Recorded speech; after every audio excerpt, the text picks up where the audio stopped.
Morning everybody, welcome to Solder ReacTalk. This morning I'm going to be reacting to was the Emperor's plan always to become a god, made on Warhammer 40k lore, made on the WesHammer YouTube channel, and this was a request from Josh the Josharian. Hopefully I'm pronouncing your YouTube name correctly. Josh the Josharian. Yeah, he requested that I should react to this particular video from WesHammer. This is the first, I think so. Yeah, I think this is the first WesHammer video that I'm going to be reacting to. So WesHammer, welcome. And yeah, if you guys want to check out my previous reaction to other Warhammer 40k content created by YouTubers, remember that the reaction playlist is going to be at the top right here. Just click on it and be able to access them. If you want to check out the original video as well as WesHammer's YouTube channel, the links are going to be in the description below. Okay, let's start. 3, 2, 1, go. If you were to strip the 40k mythos down to the bare essentials, the pillars of lore that the rest of the series is built upon, the Emperor, sitting upon the Golden Throne, writhing invisibly with power from the dark age of technology, who, despite his fervent claims against such notions, has potentially become a god. Technically he has become a god. Yes, his physical body is still within the materium, but in the immaterium he also exists in that state. And for as long as humanity continue to worship him as a god, you know, their thoughts, their energy is reflected in the warp, and it is funneled down into the Emperor. He is a god. This is possibly the most core fundamental idea that permeates through every piece of 40k literature ever written. We are also led to believe that this was an accident, a mistake, a dramatic irony of the highest caliber. This was not a mistake. This was not a miscalculation. This was all orchestrated. This was all planned by the Emperor to the letter, to the detail. The man can, or the entity, I shouldn't call it a man, but this entity could see into all possible futures. The Emperor planned this. He planned his ascension into becoming a chaos god with the Dark King project. And when he did not want to go through with that plan, he decided to use this one, where he's, you know, sitting on the Golden Throne as a skeleton, and power is driving through him, and he becomes the beacon for the Astronomicon, and, you know, humanity worship him as a god. This is all part of his plan. There's no mistake. There's no miscalculation. That the avatar of science and reason had become a god against his will. But what if that wasn't the case? What if this was all part of the Emperor's plan? What if in his infinite wisdom and knowledge, he foresaw that the only path forward for humanity rested upon him ascending to the same level as the Primordial Four, a being to challenge the Chaos Gods, or potentially even surpass them? That's why I'm saying the project to become the Dark King was also available to him. But of course, that would require trillions upon trillions of human beings' souls. He would effectively become like our own version of Slanesh to the Eldar. He would have become like our own version of Slanesh. So that plan is on pause. It can still happen one of these days. We don't know when, but it can still happen. But the matter of the fact is that it is possible for him to achieve it one way or another. And that was his ultimate goal. Of course, he will say that no, that for him to become a god is to save humanity. That's nonsense. That's nonsense. In this video, we're going to examine the possibility that the Emperor was either a god all along, or that, despite his denial of his divinity, his goal had always been to become a god. This is going to be more of a speculative video, as I'm going to be theorizing a lot here. These types of videos are fun, and I like to do them as a break from the standard lore videos. That's okay. I also, like to put in my own 2 cents worth of thoughts into Warhammer 40k. And yeah, I welcome anything that you have to add in, to put in WesHammer. So yeah, fire away, fire away. Just remember to take everything I say with a grain of salt. So grab your tinfoil hat and come with me as we ponder the Emperor's divinity. But first, a quick shout out to this video's sponsor. I've recently just hit a really big milestone in my life. Something that, if I'm being honest with you, I didn't really think was possible. I've recently become a lord. Lord WesHammer is my official title. And you can become a lord or lady too with established titles. Based on an old Scottish tradition, established titles will sell you at least 1 square foot of land in... Really? 1 square foot of land? Really? Okay, in Scotland? Okay. Edelston, Scotland, which technically makes you a lord or a lady. It's actually kind of genius. You can officially add lord or lady to your name. You can put it on stuff like your credit card or plane ticket.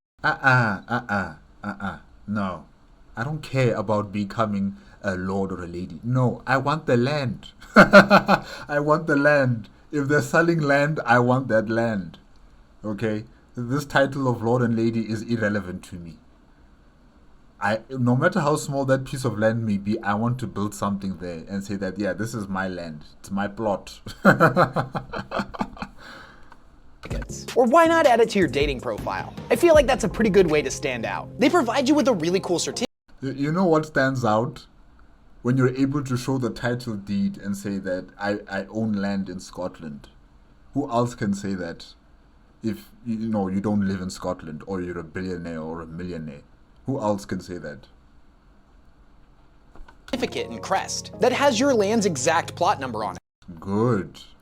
So if you wanted to, you could actually visit the land that you own in Scotland.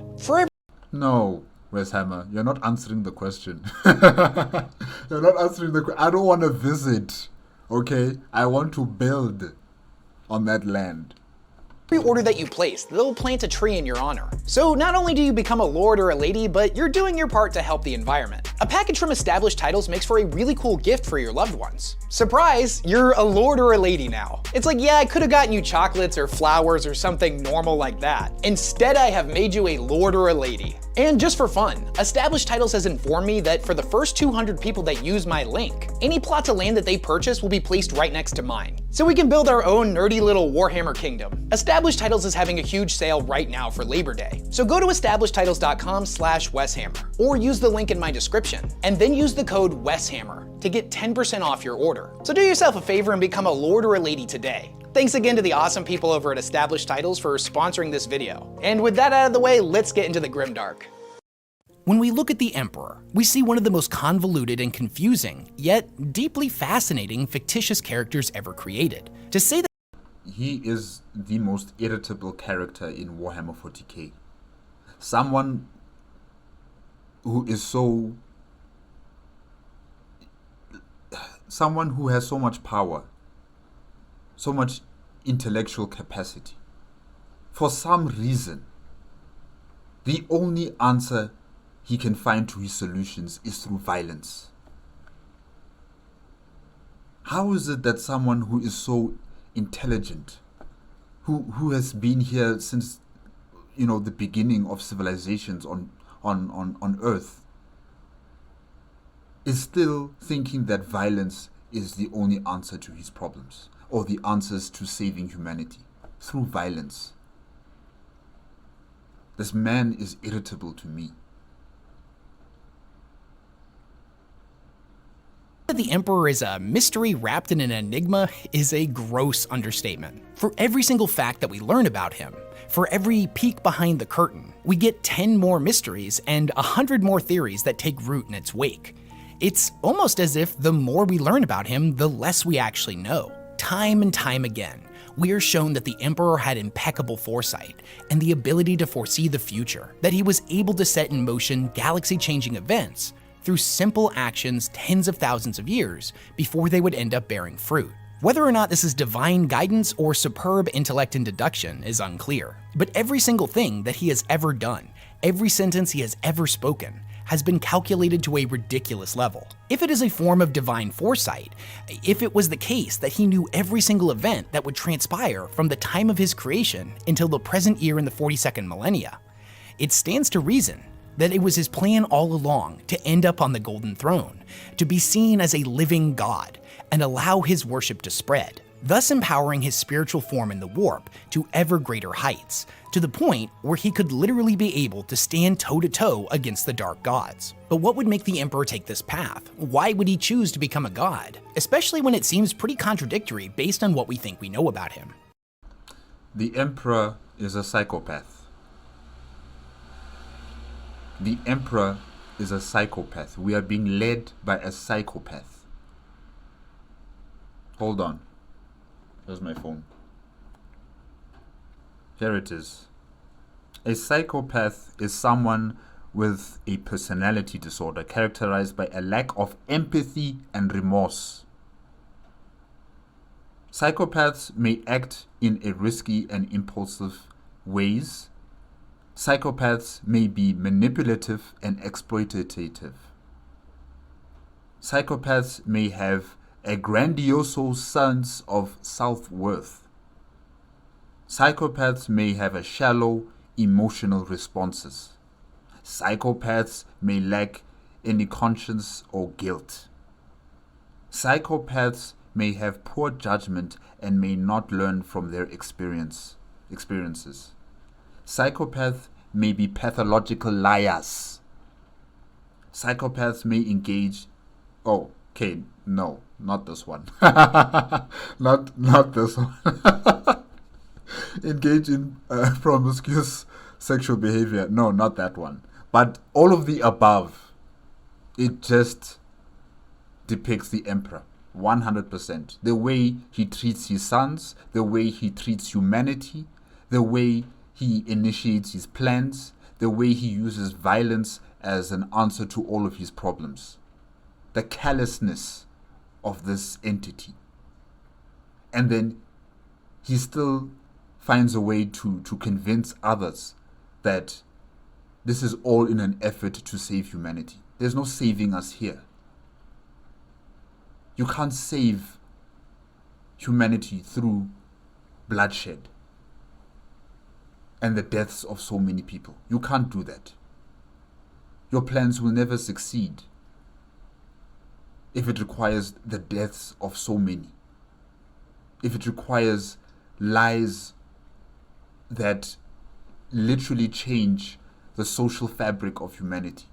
Because that's what it has done. His lies have contributed to humanity shifting, altering our perspective on our own existence, where we are now stuck with him.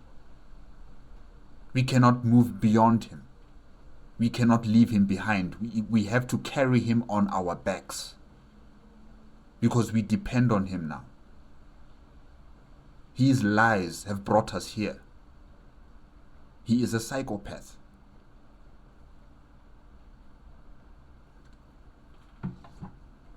Maybe it's because he believed it was the only way to permanently destroy chaos. Or perhaps it's something as simple as he could have been a better guiding force for humanity from the position of a god. Whatever his reasons may be, I believe that the most logical deduction when we're trying to unravel his mysteries is that the Emperor did what he did for the sake of humanity. That no matter how brutal, how inhumane, or how horrible his actions or the actions of those that worked in his name were, that they were all justified as the only possible course forward for the continued survival of the species. Based on the Emperor's plan, that is. The Emperor is unquestionably one of the most powerful beings in the entire 40k universe. Not just in his overwhelming psychic power, but possibly more importantly, his ability to see into the future and orchestrate events on a galactic scale tens of thousands of years before they would begin to bear fruit. Now, I will say that if we are to accept that the Emperor had foresight on the level of a god, then that raises numerous disturbing questions. Along this line of reasoning, it would mean that he in fact foresaw the Horus Heresy.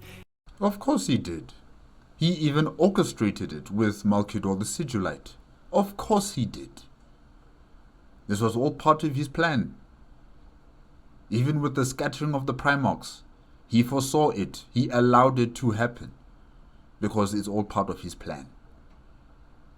And played a significant role in orchestrating it. This has been a popular fan theory that's existed for some time now, and probably a topic for a longer video. But it would give credit to why he seemed to play favorites with his sons, having a glorious drake hunting expedition with Vulcan, or a drinking contest with Russ, while simultaneously pressuring Mortarion into a challenge he wasn't ready for, only for him to fail, and then come in and rob him of his vengeance. Or even straight up abducting Angron against his will, and leaving his brothers and sisters to die in the sands of New Syria. But perhaps a better place to start with this examination is the topic of faith itself, as faith is the most critical component to his role as the god of humanity. We have numerous examples of the Emperor's disdain for religion. One of the most— His disdain for religion was also a lie. It was a ruse to cover up his true intentions of having humanity slowly being directed to following him and venerating him as a god. Yes, we know what happened to Logar Illyrian and his Letitio Divinatus. It survived and it evolved and it became the Imperial Creed. The Imperial cult was based on it. The ecclesiarchy solidified its legitimacy. This is all part of his plan. Logar Illyrian was just a tool. Like all the other Primarchs, he manipulated them. He made sure that they would act in a certain way that would benefit his plans, because he can see into the future. He knows what his sons will do. He knows how his sons will act. If that were not the case, he would have stopped Logar Illyrian a long time ago, like the day he met him on his homeworld of Colchis. He would have set him straight, but he did not. He would have pummeled that planet into oblivion, but he did not, because they were not compliant. Colchis was not compliant, but he let it go.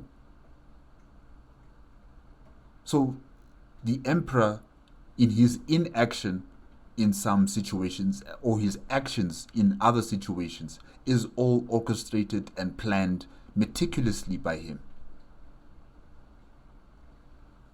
Famous being the short story The Last Church, a part of the Tales of Heresy anthology. It's a simple yet insightful exploration of the Emperor's views on faith, as a disguised emperor spends a night debating theology with the priest of the very last church on Terra, known as the Church of the Lightning Stone, a church that by the end of the book ends up getting destroyed, and with it, humanity's connection to religious worship. We are told that religion is anathema to the Emperor's plans. We are led to believe that he viewed them as a hindrance to mankind's progress. But the Emperor is many things, and amongst his uncountable accolades is that of a master deceiver. Perhaps his hatred for religion wasn't that he saw it as a hurdle to mankind's ascension, but that they may have been competition for his. To get a better picture of this, I want to examine 3 separate instances of worship centered around the Emperor: that of Lorgar and his word-bearers, and their subsequent manipulation of Horus; that of Euphrates Keeler herself, the very first saint of the Emperor; and finally, the Mechanicum, the Omnissiah, and of course its catalyst, the Void Dragon. Euphrates Keeler is known as the first saint of the Emperor, and during the early days of the Horus Heresy, before the Traitors' Rebellion even really got started, she would spread the worship of the Emperor amongst the crewmen of the Vengeful Spirit, and at one point, demons of Tzeentch end up getting summoned to the ship, and through her remarkable faith in the Emperor's divinity, she is able to banish them. Keeler was not a psyker. There was nothing special about her. She was just a simple remembrancer. Yet Yeah, well, the Emperor does this countless times. He always makes saints. You know, those people who are at the verge of death, he possesses their bodies, and then he gives them power to defeat whatever obstacle is in the way, and then of course they die. The Emperor does this multiple times, and this just fuels his plans for humanity to start venerating him as a god. That, this is the evidence that the Emperor is a god. The Emperor is with us. He's defending us. He's giving us his power to protect us from demons from the warp. This is all part of his plan. Through her belief in the Emperor, a man who, as far as we know, very much was not a god at this point in time. Those beliefs manifested in powers that take trained sorcerers hundreds if not thousands of years of non-stop study to master. How was she able to do this? Was it simply through her faith? Potentially, but with some caveats. Faith and belief is a tricky thing in 40k, as collective belief does tend to manifest in the warp and thus into our reality. The old homage of the more people believe something, the more it becomes true. This is a very real phenomena in 40k, but Emperor worship was still in its infancy at this point. It doesn't really make a lot of sense. Oh no, it makes sense. It makes sense. It makes sense. Because the Emperor is investing into that possible future. Remember, he can see possible futures. And he is investing in all of those possible futures. And then he sees which possible future is most likely to succeed for his endeavors. And then he puts more investment into that future. You don't just put all of your eggs into one basket. No. You put them into multiple baskets. And then you see which egg is going to hatch, which egg is going to be rotten, which chick is going to be dead. And then you choose the best ones that are viable for success, and then you keep investing in that chick until it becomes a chicken, until it becomes a hen that, makes more eggs. That's what the Emperor's doing. He's just investing. The same rules applied to our universe, and me and a bunch of my buddies ended up getting drunk and truly believed that gravity wasn't real. It wouldn't suddenly cease to exist. Hell, even if we convince the entire pub of the same thing, and I mean copious amounts of alcohol, so we don't just think it, we really truly believe it. At the end of the night, someone's gonna end up getting hurt. So blind faith alone, no matter how dedicated Keeler was, wouldn't be enough to manifest what she was capable of. There's a lot more to it than that. It would have either required a lot more people believing the exact same thing, or a very real god at this point for her to be praying to. Now, that being said, we're told that time is meaningless in the warp. It is an invention of the physical universe, and thus has no sway on the immaterium. To those that dwell within the depths of the warp, all events happen simultaneously. We have an exact date that the chaos god of excess Slaanesh was born. Yet the other gods have made numerous references to the fact that Slaanesh has always and never existed at the same time from their perspective. What if it's... That is so confusing. That is just so confusing. It's exactly the same with the God Emperor. It's very likely that if the Emperor was to ascend to godhood, then the divine version of himself that exists within the warp would exist at all times simultaneously, meaning that the God Emperor was a god before he even got the idea to try to become one. And if this is the case, then it would mean that his influence could be felt by his followers at any point in time in history. It means that he was always a chaos god from the very beginning. He was always a chaos god. We are just... We are walking in his timeline. We're just existing in his timeline. In the materium world. But in the immaterium, he's always been there. As a chaos god. Even if it was at a point before he entered the Golden Throne. This would mean that the God Emperor would be able to reach back into the past and guide the people that were important to his plan, step by step to making sure they happened. He would even guide himself. The God Emperor would guide the Emperor of mankind. It's creating a lot of paradoxes. But essentially, the puppet is controlling the puppeteer, and the puppeteer is being controlled by a puppet. It's just unending.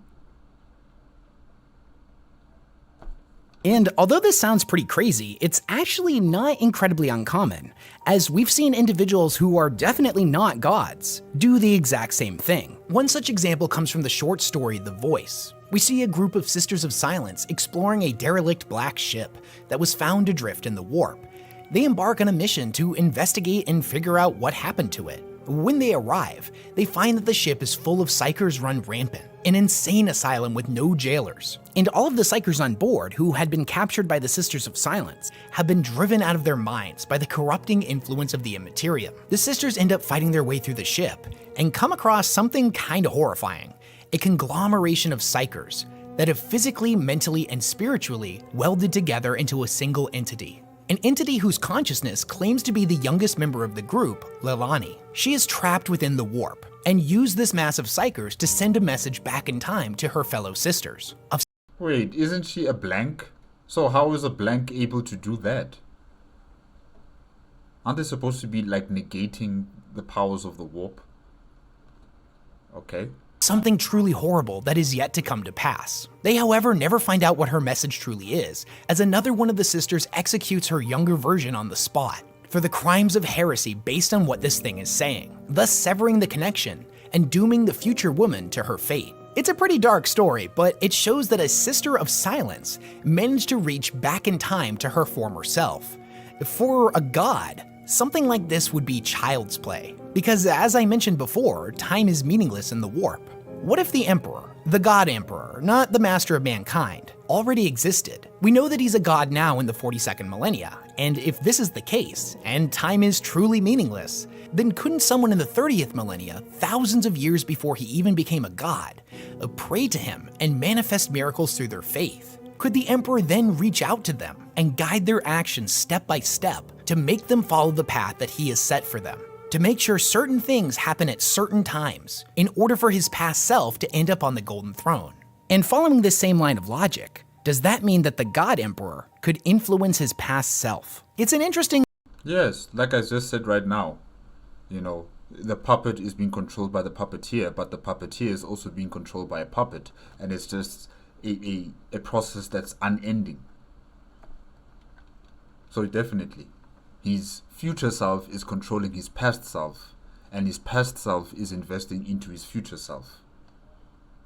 Concept to ponder. In the novella Garo, Vow of Faith, we see the titular Garo trying to track down Euphrates. He has questions that only she can answer. He has a deep connection to her after everything they experienced together in the novel Flight of the Eisenstein. When she is eventually located, Malcador sends in his knights errant to reclaim her. Garo in this moment is willing to sacrifice himself and attack Malcador's legionaries. But in this moment, Euphrates stops time in order to speak with him and calm him down, showing just how far her abilities of faith have progressed. She says not to fight them as they are not the enemy, and that she will freely go with them as she believes this is the path that the Emperor has set for her. Later, it is revealed that Malcador wished to study her and see if the miracles she could perform, based on her faith in the Emperor in general, could be used as a weapon against Horus. But what if Euphrates is exactly right? What if this is the guidance of the God Emperor in the warp, a guiding hand reaching out from the future and beyond our universe to push her step by step towards Malcador? But that means that Malcador, the Emperor's only friend, still doesn't truly understand his only friend. Malcador the Sigillite doesn't know the Emperor. As close as he is to this entity, he still does not know him or it. The very same man who created the early version of the Inquisition under the orders of none other than the Emperor himself. But before Euphrates became the first living saint, where did she get the idea that the Emperor was a god? The Laetitio Divinatus. Well, we know that the writings that she saw as sacred, and thus would copy and distribute to her growing flock, were originally penned by Lorgar, Primarch of the Word-Bearers, and at the time that he wrote them, potentially one of the Emperor's most devoted children. Lorgar was first and foremost a man of faith, having been raised on his homeworld of Colchis by his adopted father figure Corpharon, a priest of Colchis' old faith that worshipped the Primordial Four. Lorgar truly believed that his father was a living god, and him and his word-bearers would end up spreading his worship to the worlds they visited during the Great Crusade, often staying at each of these worlds longer than was necessary. When they would leave behind a loyal human population, a society that not only had sworn loyalty to the Imperium, but venerated the Emperor as their lord and savior. This would come to a head when the Emperor supplicated Lorgar and his sons in front of the Ultramarines and burned his prize city of Monarchia to the ground, a city that was erected in the honor of the God Emperor. This was an incredibly powerful moment that shook the word bearers to their core, and would end up setting them on the path to find other gods more worthy of worship. And this is exactly what the Emperor wanted. It's going according to plan, step by step. Thus eventually finding the Chaos Gods and setting in motion the Horus Heresy. But if the Emperor really did want to become a god from the beginning, why would he destroy a monument of his worship and push the word bearers towards chaos? Because he's playing chess. You sacrifice a pawn here, you sacrifice a castle there, but in the end result, it will, formulate in your victory towards the end of the game. He's playing chess. It doesn't really seem to make a lot of sense. Of course, because you're not playing chess with him. He's playing 4D chess. Chess that's so high up there that we cannot fathom to understand. But what we can understand is the end result of his actions or inaction. Perhaps he saw a future where Lorgar remained loyal and continued to spread his worship, and this just didn't fit into his grand plan. What if he needed specifically Euphrates Keeler to be the first saint? We know that this is one of the most pivotal moments in the storyline, that it was his burning of Monarchia that would spark the flames to create the Horus Heresy. If we compare Lorgar to Euphrates, one of these characters is far more humble. If Lorgar, and more specifically his father Corpheron, had remained loyal, and thus were the central figures of Emperor worship for the next 10,000 years, I imagine the 41st millennium would look a lot different than Euphrates being the living saint instead, and thus was likely incompatible with the Emperor's great plan. And speaking of what the future ended up looking like, we should examine the novel Galaxy in Flames, where War Master Horus ends up mortally wounded on the moon of Davin, an event that will later be revealed to have been orchestrated by Erebus under the command of Lorgar, who now seeks to turn the War Master to their cause. Erebus convinces the Luna Wolves to take the wounded Primarch to the Lodge of the Serpent. There, through the use of sorcery, he could be healed. Erebus would end up materializing inside of the wounded Primarch's vision, and it was here that he showed Horus glimpses of the future that would come to pass if the hand of destiny. The Emperor was allowed to continue his pursuits. Now, if you haven't read the book, the context here is that Erebus is a lying, manipulative traitor who is doing his best to deceive Horus.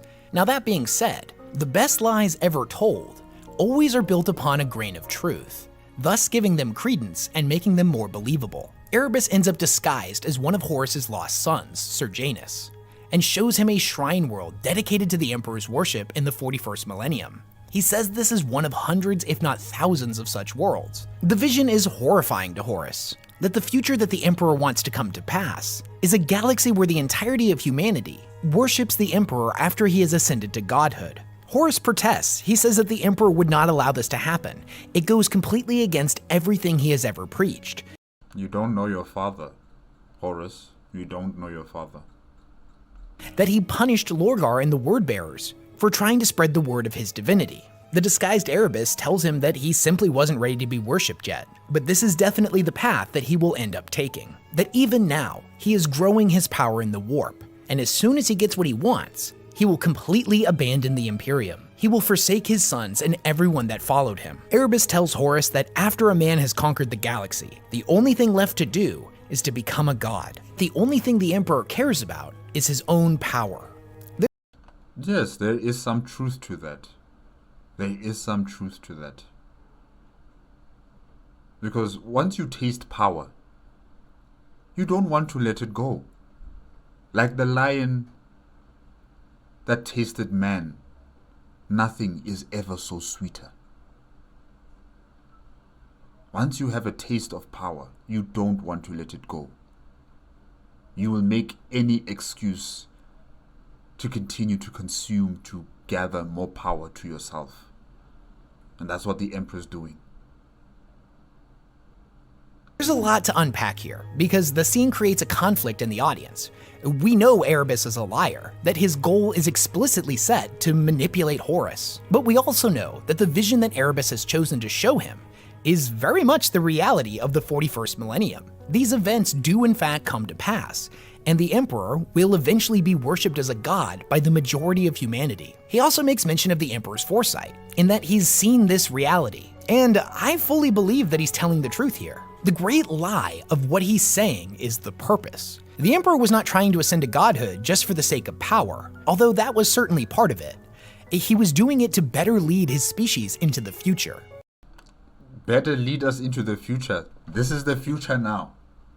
The 42nd or 31st millennium. This is our future. How is this better? It's not. We are stagnant. We are slowly dying. We have the Imperium, but the Imperium is not serving humanity. It's serving the powerful, the rich. So, in what way is this any better for humanity right now, as we speak, with the 42nd millennium?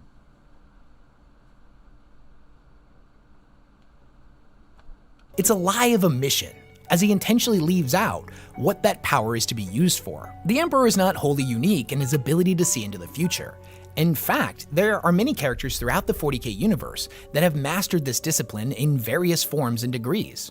Examples being two of the Emperor's own sons, Sanguinius and Conrad. There's also Eldred of the Eldar, and the Corvidae of the Thousand Sons, including Azek Ahriman. Even to a much greater degree, we have the chaos god of change himself, Tzeentch. With every example, we are told that there are certain things that affect their abilities, such as the forces of chaos restricting Eldred's foresight, or Conrad's instability and insanity being exacerbated by his gifts. Even with Tzeentch, it's said that he cannot fully see the future, that the future to him exists as trillions of silvered strands of possible paths. And discerning which will come to pass is something that continues to elude even an omnipotent being such as the Lord of Change. This is why Kairos Fateweaver is so important to him, as one of his heads can see all potential futures. Kairos is insane and rambles about gibberish more than actually gives solid advice, but still, his ability is seen as essential to Tzeentch's plans. Most of the cases of foresight are pretty similar, in that they give the wielder the ability to see many potential futures, but critically lacks the steps needed to bring about the manifestation of the desired one. However, there are beings like Conrad Kurz that break this mold, as his gift of foresight is far more simplistic, but most importantly, unchangeable. In the novel Pharos, Sanguinius and Conrad clash with each other, each brother being gifted glimpses of the future, moments before they come to pass. They end up in a standstill, being able to predict each other's moves before they happen, causing the swings of their weapons to aim not where their target is, but where they're going to be, but in return, causing the other party to throw a parrying blow at that exact same location. During this confrontation, Conrad asks his angelic brother a very interesting question pertaining to the nature of foresight. Conrad says, "Do you really think it was chance? I want to know. Each one of us was cast away upon a world that turned out to suit our characters perfectly, characters that our father engineered. Furthermore, the characters of many of our Legion's Terran sons were also matched with those of the worlds we were found upon. And oh yes, we can both see the future. I rather suspect, therefore, that Father can read it like a periodical. Can you stand there and tell me that it was chance? No." No, of course not. Of course it wasn't by chance. Like I've said before, this is all orchestrated. And the Emperor is playing, like I've said before, 4D chess along with the Chaos Gods. They are trying to checkmate each other in various forms and ways that is just beyond our understanding, because of their abilities to see into the far future, to manipulate the far future to suit their needs. It's a very complicated, dicey game that they're playing. What was it that Balisarius said to Rubute Gilliman? Gods are a blight. They are a blight. The Emperor is no different. He is also a blight to us all. A curse. He is not an entity that's meant to save us. He's not an entity that's meant to bring us into some sort of grand future. He is a blight, a cancer that we will never be able to escape from because we need him. And this grand master plan of the Emperor is never going to come into fruition. There's always going to be a problem beyond the horizon. beyond the horizon of seeing his preferred future. There's always going to be another situation, another problem popping up, because the chaos gods are also countering anything that he tries. Human beings are countering anything that he wishes to direct us to, because he cannot control us 100%, because he doesn't understand us 100%. So it will be a never-ending mission of trying to achieve his grand master plan. We are trapped, said Sanguinius quietly. No reply, or no as in no you don't believe it, goaded Kurz. Sanguinius' sword lowered a fraction. Why he confided in Kurz, he could not discern, but the words would out, and he could not have stopped them even if that had been his desire. No, I do not believe our losing was chance. Yes, you see. Kurz became excited by Sanguinius' agreement. A man who planned so long and so hard to be taken in at the moment of triumph? Nonsense. Congratulations. You are halfway to seeing the truth. That our father was a liar? Was? Sanguinius, open your eyes. He's always been a liar since day one. Was? Asked Kurz. Conrad informed Sanguinius that he has seen when he will die, that he will die at the hands of Horus. He knows that Sanguinius has seen it as well, and he knows the exact moment that he will die too, that it will be sanctioned by one of the Emperor's forces. So no matter what happens here in this moment, Conrad is potentially invincible because he's not fated to die here. He challenges Sanguinius to change this. He tells him to strike him down right now. He'll let him do it. The Emperor will prevent it. He spreads his arm wide and says, "Kill me." Sanguinius ends up charging him, sword in hand. But something stops him. It's written that his sword swung down, and inches from his brother's head, it suddenly and violently stopped. It stopped with a force so hard, it caused the blade to sing as it reverberated. Sanguinius very quickly comes up with a reason why he couldn't strike him, saying that there's always hope for even the most damaged of individuals. Please, Sanguinius, please. That there is hope for Conrad, but Kurz doesn't buy it. Something stopped him. The future that Conrad had seen cannot be altered. It is not one of trillions of potential futures. It is the only future. And I think this is incredibly important when it comes to the nature of foresight, as we have examples of a chaos god and the entirety of the Corbidae of the Thousand Suns, seeing potentially millions of different futures, whereas individuals like Conrad can only see one. But nothing anyone does can stop it from happening. Although the foresight of all of these individuals is remarkable, the Emperor's is on an entirely different level. It seems like it's possible for the Emperor to see many potential futures, choose the one he wants to come to fruition, and know step by step exactly how to get there.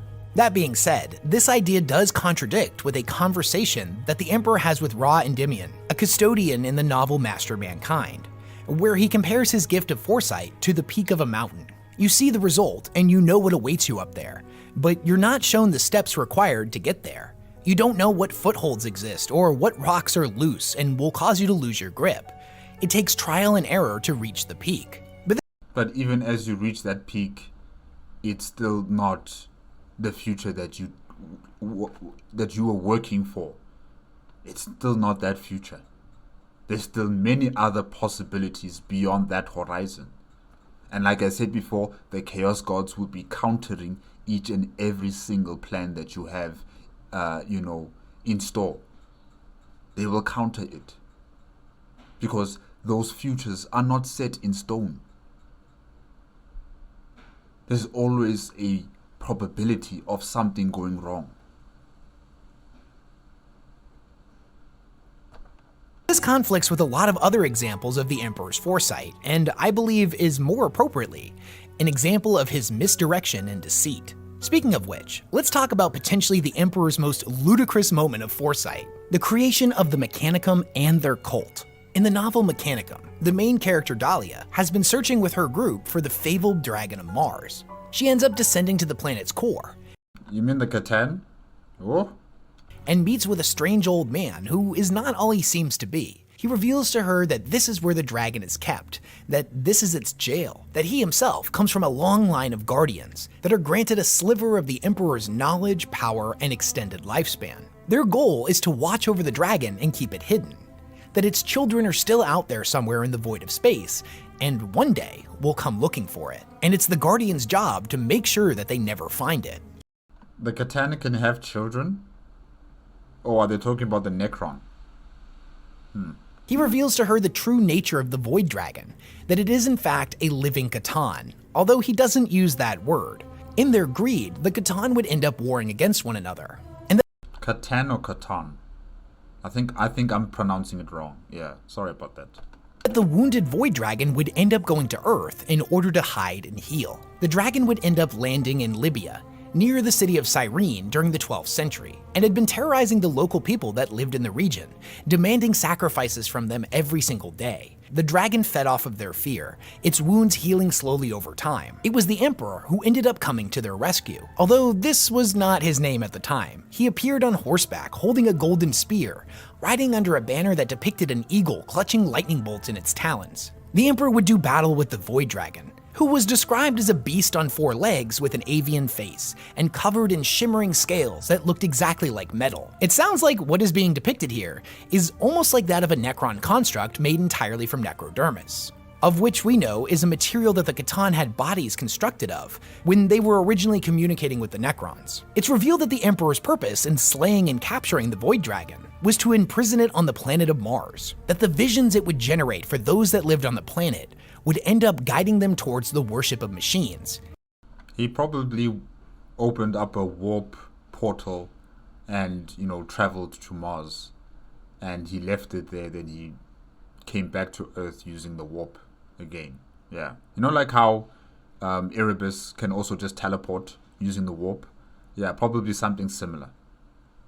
And thus planted the seeds of the eventual Mechanicum, a faction that not only would provide for him the tools and technology that he would need to conquer the galaxy, but in turn would end up worshipping him as the Omnissiah, the 1/3 of the machine god that walked the physical universe. Now this would contradict with what we as the audience have been told about the Treaty of Mars at the very beginning of the Emperor's Great Crusade, that he allowed the Mechanicum to continue their worship of machines even though it went against his principles, as it was part of the compromise that united the 2 planets. But nope, this was all part of his plan. More lies, more manipulation, more misdirection. This is all just a part of his plan. Just like with what happened with Monarchia and Logar and the word bearers and the Letitia Divinatis, how it has survived and it has evolved into becoming part of the Imperial Creed. This is all just one big plan, and it's working. this is actually a great deception, as he was the one who caused this religion to come to fruition. Let's read a passage from the book where Dahlia is shown all of this. Dahlia asks, "Then that was the Emperor?" "Yes," said Simeon. "He brought the defeated dragon to Mars and bound it beneath the Noctis Labyrinthus." "But why? The Emperor sees things we do not," said Simeon. "He knows the future and he guides us towards it. A nudge here, seeding a prepared prophecy of his coming there. The beginnings of the transhumanist movement, the push from humanity's understanding of science to its mastery, all of it by his design, working towards one glorious union in the future, where the forges of Mars would perceive the Emperor as the divinity for whom they had been waiting centuries." You mean? And once you understand this great lie, what do you do with yourself? What can you do? There's nothing you can do. It's too late to try and stop it. It's too late to try and change course, because we are stuck in this mess now. Not knee deep, but at our necks, we are stuck in it and we can't get out. I mean, the Emperor orchestrated the evolution of the Mechanicum? Of course, said Simeon. He knew that one day he would need such a mighty organization to serve him.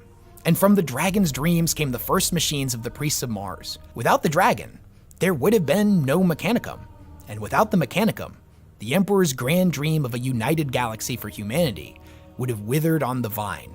Dahlia tried to grasp the unimaginable scale of the Emperor's designs, the clarity of a vision that could set schemes in motion that would not come to fruition for over 20,000 years. It was simply staggering that anyone, even the Emperor, could have so carefully and precisely orchestrated the destiny of so many with such skill and cold ruthlessness. The scale of the deception was beyond measure, and the callousness of it took her breath away. To lie to so many people, to twist the destiny of a planet to suit one man's aims, even a being as lofty as the Emperor, was a crime of such monstrous proportions that Dahlia's mind shied away from that awful calumny. It's not like I said before, once you know this truth, there's nothing you can do. You just have to accept that this is how we are now. This is our lives under the lies of this psychopath. And you will continue to worship him. If the truth of this became known, breathed Dahlia, it would tear the Mechanicum apart. And I just want to take a moment to really hammer home how ridiculous that is. The Emperor foresaw the Mechanicum, a massive organization that not only worshipped machines, but viewed him as part of their god. He saw all of the Forge Worlds that would create his ships and engines of war. He predicted all of this in the 12th century and put in motion certain events to make sure it came to pass. That's absolutely insane. That is dangerous. That is a blight. So crazy that it's almost as if he was a god all along, or was receiving divine guidance from his future self. And this creates a really interesting inconsistency. Lorgar and the Wordbearers have to be punished for their views on the Emperor, but he specifically planted the seeds to have the Mechanicum view him as the Omnissiah. And the Mechanicum famously is one of the only organizations that he allowed to continue with their worship, having previously destroyed every religious organization on Earth. When it comes to the Emperor's divinity, there are a lot of possibilities. Perhaps he planned on being a god from the very beginning of his journey. And maybe it was a quickly cobbled together plan B after the destruction of his Webway project. There's no such thing as a quickly cobbled together plan B. It's plan B. There's plan A, B, C, D, until to Z. And beyond. There are so many plans. But it's not something that is out of the spur of the moment. No. This is meticulously done. Making sure that if plan A does not succeed, it transitions into plan B like nothing happened. Maybe the God Emperor of the future that would come to exist after his entombment on the Golden Throne was active in the warp from the very beginning, reaching across universes and timelines. Or maybe it really was just an instance of dramatic irony. The truth is probably something that we will never really know, but that's okay. That's kind of the beautiful thing about 40k. Doing thought experiments and mental gymnastics like this is what makes the universe so engaging to me. And regardless of the origins of the God Emperor, as we move forward in the storyline, we are starting to see the evidence of him actually coming back to the physical universe. An instance where the true God Emperor will walk amongst his followers in the Materium. We're starting to see the very beginnings of this storyline with his son Guilliman. In the present timeline, the Indominus Crusade is the most recent story arc that we've seen. So far in it, we've seen Guilliman return to lead the Imperium in his father's absence. During the Dark Imperium trilogy, we witness Guilliman as he confronts the new reality of mankind, a future where his father is worshipped as a god. The very same vision that Erebus showed Horus over 10,000 years ago has finally come to pass. This new galaxy is the exact opposite of everything that Guilliman believed he was fighting for under his father's leadership. And to say that he struggles with this is a pretty big understatement. He knows that he can't dismantle the church, as even though he is loved as the Son of God, returned to lead the Imperium in their darkest moment. If he was to speak out against the ecclesiarchy and claim his father was just a man, he would be labeled as a blasphemer and a heretic. He can't even mention that the Laetitio Divinitatis was written by his brother Lorgar, as the gravity of that revelation would shake the Imperium apart. Throughout the novels, we see him at first cling to his old beliefs, and then slowly over the course of the trilogy, the question of whether or not his father has truly become a god sinks deeper and deeper, until at the very end of the book, he is questioning if such a thing is even possible. Maybe he really is a god. He ends up conversing with a creation of Belisarius Call, known as the Call Inferior. This creation speaks for him in his absence, and relays any communication between him and Guilliman back to the original. In the final paragraph of the trilogy, Guilliman asks Call a very straightforward and simple question. He says, I fear the Emperor may be moving. I fear that he worked through me. I refuse to believe it at first, but the evidence I have been presented with offers only one viable practical. That is? Says the Lesser Call. The Emperor is active again. He is at work through the tarot, through visions, through so-called saints and acts of faith. I know I spoke with him, but I'm still not sure what I saw or heard in the throne room. My first solid indication that something real was occurring was the nature of the warning of the Pariah Nexus. I resisted the idea at the time, though the possibility was put to me early on. But evidence accrues. Now I can no longer dismiss the theoretical out of hand. Why fear? What? You use the word fear, not think, believe, consider, calculate, guess, hypothesize, or any other appertaining to deductive psychological processes. Why fear? Do you believe the Emperor is a god? Said Guilliman. Ah, I see why fear. Do I, the Call Inferior, believe that, or does Archmagos Belisarius Call? Either. Yes. The Belisarius Call is confusing sometimes. Both. Said Guilliman. The dogma of the majority of the sects within the cult Mechanicus regards the Emperor as the living avatar of the Omnissiah, the third of the machine god that bestrides the galaxy clad in mortal form. I know that. Said Guilliman patiently. A creed that the Emperor pointed out as false on numerous occasions, by the way. What I wish to know is what you and Call think. Not believe, but think. The machine fell quiet. Mechanisms clattered loudly. I have no response. Do you believe he can come back? Asked Guilliman. Can he be returned to full life like I was? Who? The Emperor. Cease toying with me. The question is meaningless. I have no beliefs. I said, do not play games with me. Respond. I command you. More silence, more clicks. The heads in the tanks twitched. Guilliman was about to speak again when the machine's voice filled the room. If I were the Archmagos, Dominus Belisarius Call, which I am not, I would have one cautionary advisement to give regarding this line of thought. Then advise me, machine. If it is possible to restore the Emperor, and if he could regain true life, then what went into the throne room of the Imperial Palace may not be what emerges. There is great peril considering this, even as a hypothesis, because thoughts lead to actions, whether we intend them to or not. Before you know it, we reach disaster, all from good intentions. There was a pause. They used to say that, about roads to bad places paved with good intentions. Why would it be perilous? Expand. Because all gods are blights on existence for Yes. Yes. Take Guilliman. Whether they call themselves gods or not. I think you know that better than anyone. Do not forget it. Never forget it. Never forget it. I would actually I've said this before. I prefer that the Emperor stays where he is in that chair, and that he never walks out of that throne room. Because if he does, all hell breaks loose. All hell breaks loose. The Imperium of Man is going to go through another, huge turn that is going to be costing the lives of trillions upon trillions of human beings. We are already in this mess because of him. So I'd prefer that he would stay in that chair and just be a lighthouse.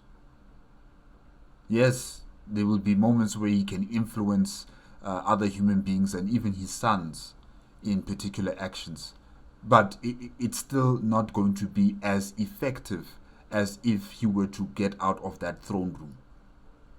Because if he walks out of that throne room and he assumes his authority as not only the Emperor of mankind, but now also, yes, the living God, Emperor of mankind, it's going to be a mess in this galaxy for humanity. Because this entity simply does not care how many lives are taken for as long as his plans come into fruition.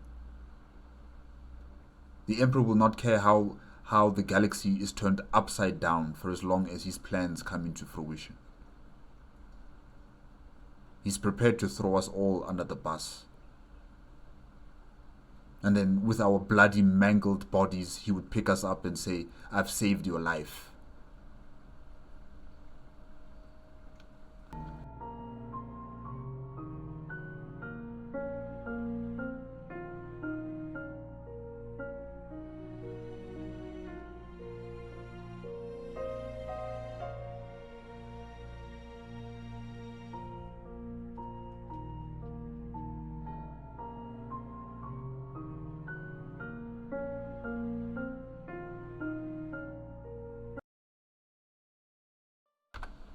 Okay, that is it. Was the Emperor's plan always to become a god? Warhammer 40k lore made on the WesHammer YouTube channel and requested by Josh the Josharian. Yeah.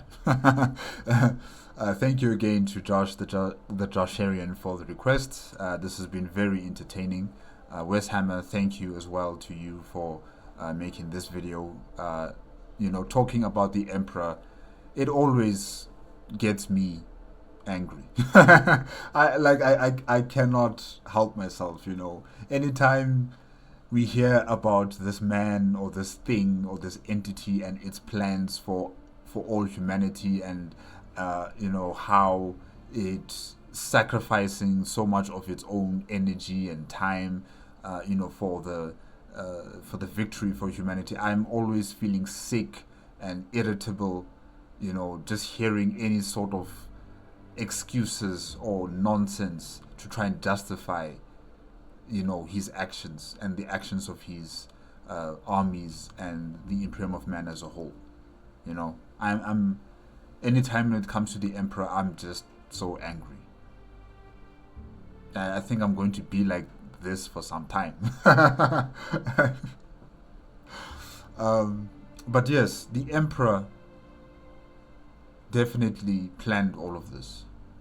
He had plan A, he had plan B, he had plan C, all the way up to Z, and he made sure that one way or another he will get it his way, and nobody is going to stop him. Nobody is going to tell him, don't do this. He will do as he pleases, because he can, because he believes he must. And whether it's the God Emperor in the warp that has been, puppeteering the Emperor of the past to take a particular path and to do these particular activities that result in the future God Emperor existing in the warp, this is all just one big plan made by the Emperor. And like I've said before, we are trapped in this this situation. We are trapped. We cannot escape from him. We depend on him for our galactic empire to exist. It's sad. It's sad that we have to depend, that humanity has to depend on this psychopath, this monster, to survive. It's sad. But one little hope that I have is Roboute Guilliman, that he is also realizing that his father is not something that is going to save humanity. His father is not something that's going to bring stability to the Imperium of Man. His father is a mess up, a very dangerous mess up.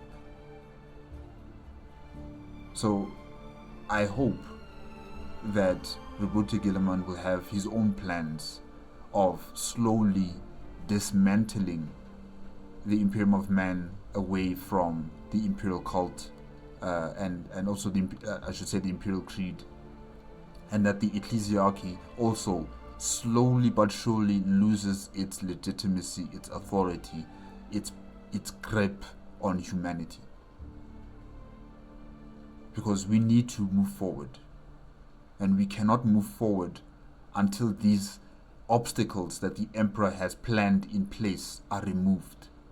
We are not going to be able to move forward. So I'm hoping Roboute Guilliman will have plans of his own to free us from his father.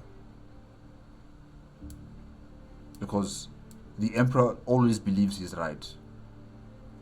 Even when you can see that these plans that he's formulating, it's just destructive. It's just a waste of human potential. And I see Roboute Guilliman sees human potential. He sees it in us all. Unlike his father, where he just sees us as tools, as these things that he can cast away, use, and you know, just do as he pleases with us. Rebute Gilliman doesn't see us that way, and that is why I'm pinning my hopes on him. Yeah. Alright, that's it. Guys, remember, if you want to check out the original video as well as WesHammer's YouTube channel, the links are going to be in the description below. If you like my reaction, please give me a like, comment, and subscribe to my channel. Click on the notification bell if you want to be up to date with my latest videos. And I will see you guys next time. Okay, thank you again to Josh, the Josharian, for the request. It's been good. Okay, bye-bye.